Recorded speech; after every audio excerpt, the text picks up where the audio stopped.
Hello दोस्तों, एडुब्लॉसम channel में आपका स्वागत है। भारत सरकार के मिनिस्ट्री ऑफ स्टील की तरफ से स्टील अथॉरिटी ऑफ इंडिया का एस्टेब्लिशमेंट किया गया है और स्टील अथॉरिटी ऑफ इंडिया के पूरे देश में 8 स्टील प्लांट हैं देश के अलग अलग जगह पे।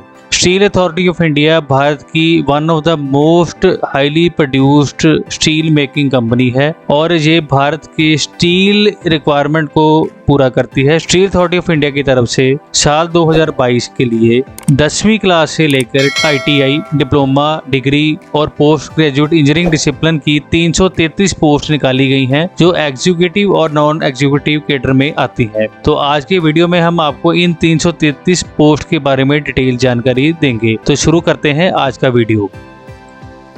स्टील अथॉरिटी ऑफ इंडिया की तरफ से 8 वैकेंसीज असिस्टेंट मैनेजर सेफ्टी की निकाली गई हैं और हम यहाँ पे आपको बताना चाहेंगे कि इन असिस्टेंट मैनेजर की जो क्यूमुलेटिव सैलरी है, कॉस्ट टू कंपनी है, वो तकरीबन 14.7 लाख पर एनम है। डिटेल जानकारी आपको आगे वाली स्लाइड्स में देंगे। तो 8 वैकेंसी असिस्टेंट मैनेजर्स की है।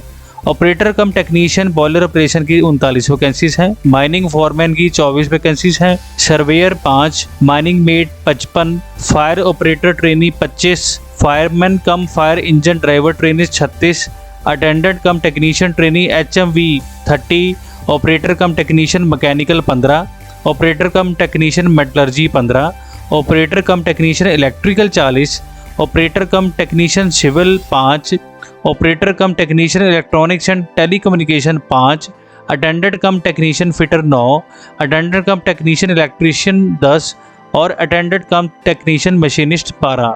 तो उन सभी को मिला के टोटल 333 वैकेंसीज बनती हैं। अगर हम बात करें डेट्स की, इंपॉर्टेंट डेट्स की, तो लास्ट डेट अप्लाई करने की 30 सितंबर 2022 है। एज लिमिट की बात करें तो मिनिमम एज लिमिट 18 साल होनी चाहिए और जैसे कि पिछली स्लाइड में दिखाया था, फर्स्ट और सेकंड पोजीशन के लिए मैक्सिमम एज लिमिट 30 साल है और बाकी 3 से लेकर 8 के लिए एज लिमिट 28 साल है। स्पेशल कैटेगरीज में SC, ST, OBC में जो भी एज रिलैक्सेशन है वो एज पर नॉर्म्स होगी। डिटेल जानकारी ऑफिशियल वेबसाइट पे अवेलेबल है। अगर हम बात करें एप्लीकेशन फ़ीस की तो असिस्टेंट मैनेजर के लिए in case of general OBC EWC candidate ये 700 रुपये फीस है। For other category like SC, ST, PWD, ESMS departmental candidate के लिए 200 रुपये फीस है। ऐसे ही सारी डिटेल जानकारी एप्लीकेशन फ़ीस की आपकी स्लाइड के सामने दिखा दी है जो 300 से लेकर 700 रुपये तक है in case of general OBC और in case of reserve categories 100 से लेकर 200 रुपये तक। अब हम बात करते हैं इन वैकेंसीज की कैटेगरी वाइज रिजर्वेशन की। तो असिस्टेंट मैनेजर सेफ्टी की अगर बात करें तो टोटल जो 8 वैकेंसीज हैं उसमें 1 vacancy SC candidate, 2 vacancies OBC के लिए और 5 वैकेंसीज अनरिजर्व्ड है।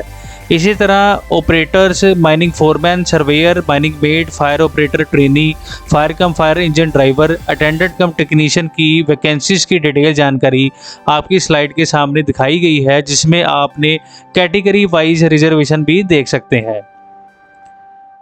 अगर हम बात करें operator cum technician trainee point of view से तो मैकेनिकल इंजीनियरिंग की वैकेंसीज 15 है, मेटलर्जी की 15 है, इलेक्ट्रिकल की 40 है, सिविल की 5 है, इलेक्ट्रॉनिक्स एंड टेलीकम्युनिकेशन की 5 है। अगर हम अटेंडेंट कम टेक्नीशियन ट्रेनिस की बात करें, फिटर की 9 है, इलेक्ट्रीशियन की 10 है और मशीनिस्ट की 12 है।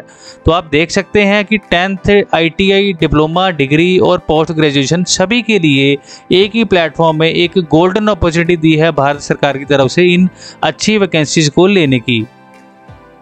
अब हम बात करते हैं डिफरेंट वैकेंसीज के लिए एक्सपीरियंस और क्वालिफिकेशन क्या चाहिए। अगर हम बात करें असिस्टेंट मैनेजर के लिए तो उसमें आपके पास अगर BE BTech फुल टाइम है in any branch from government recognised university तो आप इस पोस्ट को अप्लाई करने के लिए एलिजिबल है। अगर आपके पास पोस्ट ग्रेजुएट डिप्लोमा है in case of industrial safety वो एक डिज़ायरेबल चीज़ है। आपके पास अगर ओडिया लैंग्वेज की नॉलेज है तो ये एक डिज़ायरेबल चीज़ है। अगर हम बात करें operator cum technician boiler operation की तो अगर आपने मैट्रिक की है एंड 3 साल का डिप्लोमा किया है इंजीनियरिंग का इन एनी डिसिप्लिन आप एलिजिबल हैं और साथ में first class boiler attendant certificate of competence आपके पास होना चाहिए। तो डिफरेंट पोस्ट के लिए age limit as well as qualification और एक्सपीरियंस आपकी स्क्रीन में हमने दिखा दिया है। इसी तरह फायर ऑपरेटर ट्रेनी के लिए ग्रेजुएशन चाहिए। फायर इंजन ड्राइवर के लिए मैट्रिकुलेशन चाहिए with 1 year post qualification experience. Mining made के लिए मैट्रिकुलेशन चाहिए विद 1 ईयर ऑफ एक्सपीरियंस।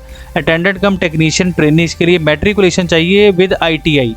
और इसी तरह अटेंडेंट कम टेक्नीशियन ट्रेनी के लिए मैट्रिकुलेशन विद ITI या मोटर व्हीकल ड्राइविंग लाइसेंस होना जरूरी है। अब हम बात करते हैं सैलरीज की। तो जैसे हमने आपको पहले बताया कि असिस्टेंट मैनेजर सेफ्टी में जो पे स्केल होगा वो 50,000 से 1,60,000 है, जो तकरीबन 14,70,000 बनता है एनुअल बेसिस पे।